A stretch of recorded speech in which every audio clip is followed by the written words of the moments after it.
Hello guys, আসসালামু আলাইকুম। আশা করি সকলে ভালো আছেন। তো আজকে আবার আপনাদের মাঝে চলে এসেছি নতুন একটি মিনি ব্লগ নিয়ে।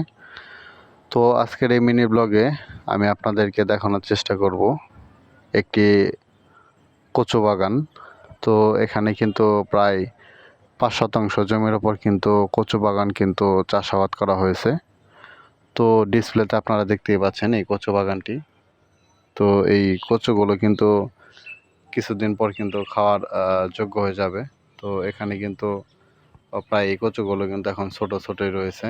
তো এটা পরিপূর্ণ হতে কিন্তু আরও 10 থেকে 15 দিনের মতো কিন্তু সময় লাগবে।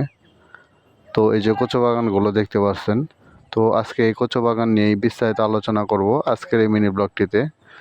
তো বন্ধুরা, যারা আমার চ্যানেলের নতুন সদস্য রয়েছেন, যারা আমার চ্যানেলটি এখনও সাবস্ক্রাইব করেনি, তারা কিন্তু চ্যানেলটিকে এখনই অবশ্যই সাবস্ক্রাইব করে রাখবেন। কারণ এরকম ব্লগ ভিডিও কিন্তু আমি প্রতিনিয়ত আমার চ্যানেলে আপলোড করে থাকি।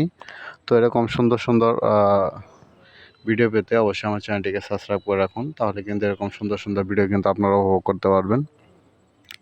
তো এই যে কচু বাগানটি দেখতে পাচ্ছেন, এখানে কিন্তু প্রায় ৫ শতাংশ জমির ওপর কিন্তু কচু বাগান চাষাবাদ করা হয়েছে। তো এই কচু বাগানে কী রকম টাকা ব্যয় হয়েছে এবং এখানে কি কি সার প্রয়োগ করতে হয়, তো এই সম্পর্কে কিন্তু বিস্তারিত আলোচনা করব আমার এই ছোট্ট মিনি ব্লগটিতে। তো এই যে কচু বাগানটি দেখতে পাচ্ছেন, এটি কিন্তু প্রথম অবস্থায় কিন্তু ছোট ছোট যে কচুর চারা রয়েছে, তো চারাগুলো কিন্তু কিনে এনে কিন্তু তারপর এই মাটিতে কিন্তু রোপণ করতে হয়।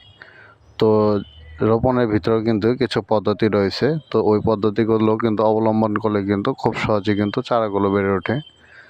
তো আমি কিন্তু আপনাদের অবশ্যই বলে দেব যে কী সেই পদ্ধতি। তো এই জন্য কিন্তু অবশ্যই আমার পরবর্তী ব্লগটি দেখতে হবে। তো পরবর্তী ব্লগে আমি বিস্তারিত আলোচনা করব এ সম্পর্কে।